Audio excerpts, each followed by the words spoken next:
भाई जो गुरु बचन पे डट गए, कट गए फंद 84 के, कट गए फंद 84 के रकट। और एक सत्संग में गुरुदेव ने बिल्कुल स्पष्ट कर रखा है कि बच्चों, इस दास से पहले ये भक्ति नहीं थी और इस दास के सतलोक जाने के बाद ये भक्ति समाप्त हो जाएगी। जबकि भक्ति तो गुरुदेव से पहले भी थी। भाई काशी में परमात्मा आए थे, कबीर जी 120 साल तक ज्ञान दिया था, भक्ति दी थी, भक्ति तो पहले भी थी, भक्ति तो द्वापर में भी थी। परमात्मा करुणामय रूप में आए थे, भक्ति तो करवाया करते थे। त्रेता और सतयुग में भी परमात्मा ने भक्ति करवाई थी। फिर क्यों कह रहे हैं गुरुदेव कि बच्चों इस दास से पहले ये भक्ति नहीं थी?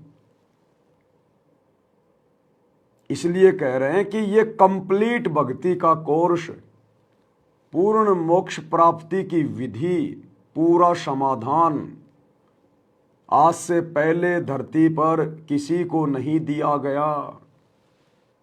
इसलिए गुरुदेव कह रहे कि आज से पहले धरती पर यह भक्ति नहीं थी, इस दास से पहले। और इस दास के जाने के बाद ये भक्ति समाप्त हो जाएगी। क्यों समाप्त हो जाएगी भाई?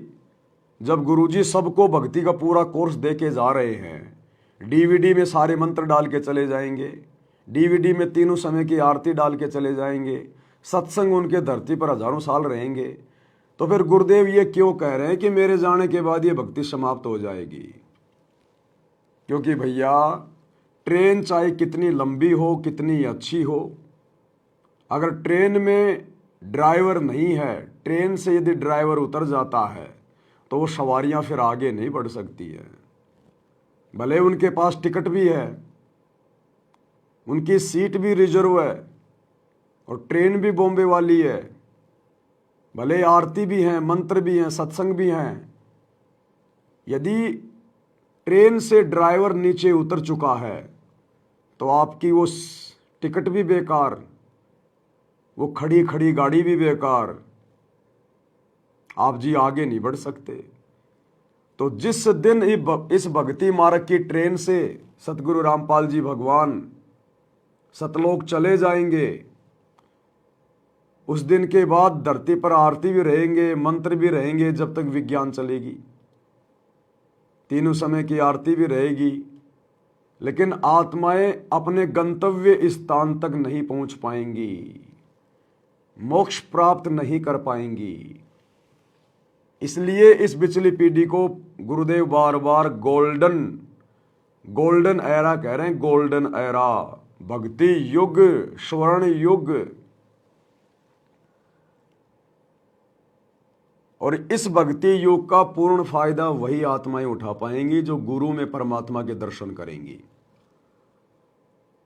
अपने गुरु जी के रहते सहते किसी और में परमात्मा मानती रहेंगी।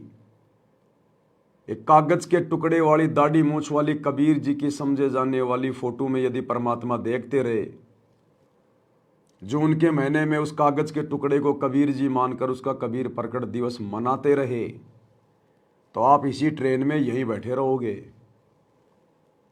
क्योंकि गुरु ने स्पष्ट कर दिया कि यह भक्ति इस दास से पहले नहीं थी, और जब यह दास चला जाएगा तो यह भक्ति समाप्त हो जाएगी। समाप्त। आपको गुरुदेव के मुख कमल से सुना देते हैं, समझदार को संकेत ही काफी होता है। स्पष्ट कर दिया गुरुदेव ने। मात पिता मिल जाएंगे,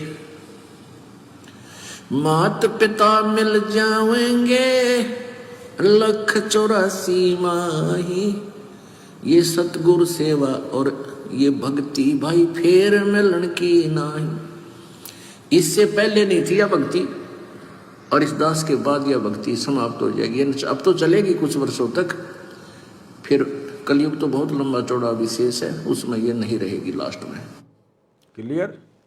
इसी प्रकार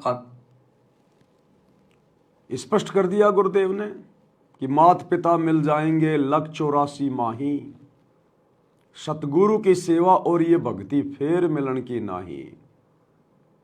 और गुरुदेव कह रहे आज से पहले भक्ति नहीं थी, और इस दास के जाने के बाद ये भक्ति समाप्त हो जाएगी। समाप्त। मात पिता मिल जावेंगे, मात पिता मिल जावेंगे, 1,84 माही। ये सतगुरु सेवा और ये भक्ति भाई फेर मिलन की नाही। इससे पहले नहीं थी यह भक्ति, और इस दास के बाद यह भक्ति समाप्त हो जाएगी। अब तो चलेगी कुछ वर्षों तक, फिर कलयुग तो बहुत लंबा चौड़ा विशेष है, उसमें ये नहीं रहेगी लास्ट में। अब तो चलेगी कुछ वर्षों तक। कब तक? जब तक सतगुरु रामपाल जी धरती पर हैं तब तक। तो कलयुग की बिचली पीढ़ी सन 1951 से शुरू हुई, सतगुरु रामपाल जी के प्रकट होने वाले दिन से शुरू हुई। और सतगुरु रामपाल जी जिस दिन जो संत रूप में धरती पे प्रकट हैं, जिस दिन यहाँ से चले जाएंगे सतलोक को, उसी दिन ये कलयुग की बिचली पीढ़ी समाप्त। फिर ये पंथ चलेगा, ये मार्ग चलेगा, सतयुग जैसा माहौल हो जाएगा। लेकिन ये मोक्ष का जो चांस है वो खत्म हो जाएगा। भाई और बहनों, हाथ कंगन को आरसी क्या, पढ़े लिखे को फारसी क्या। सन 1994 से सतगुरु रामपाल जी ने हम भक्तों को मर्यादाओं का पाठ पढ़ाने के लिए दिन रात एक कर रखी है। सन 2006 में 21 महीने की जेल, वर्तमान में 10 साल से जेल में केवल परमार्थ के लिए। 30 साल से सत्संग कर करके उन्होंने यूट्यूब को भर डाला। हिसार जेल में बैठकर भी परमेश्वर 1-1 घंटे के सत्संग भेज रहे हैं। इतनी मेहनत क्यों? आप और हमें मर्यादाओं का पाठ पढ़ाने के लिए, आप और हमें जागृत रखने के लिए, क्योंकि काल भी यहां पर अपना पूरा जोर लगा रहा है आत्माओं को सतगुरु से दूर करने के लिए, उनकी मर्यादाएं तुड़वाने के लिए, मन में दोष पैदा करने के लिए। सतगुरु अपना कार्य प्रत्यक्ष रूप में कर रहा है तो काल अपना कार्य गुप्त रूप में कर रहा है, अपने एजेंटों में प्रेरणा करके कर रहा है। और एजेंट भी संगत में ही घुसे हुए हैं। सतगुरु रामपाल जी के बेटा बेटी के रूप में, उनके रिश्तेदारों के रूप में, उनके भाई के रूप में, कोऑर्डिनेटरों के रूप में, जो आए दिन भक्ति विरुद्ध कुकर्म करके संगत की मर्यादा तुड़वाते ही रहते हैं।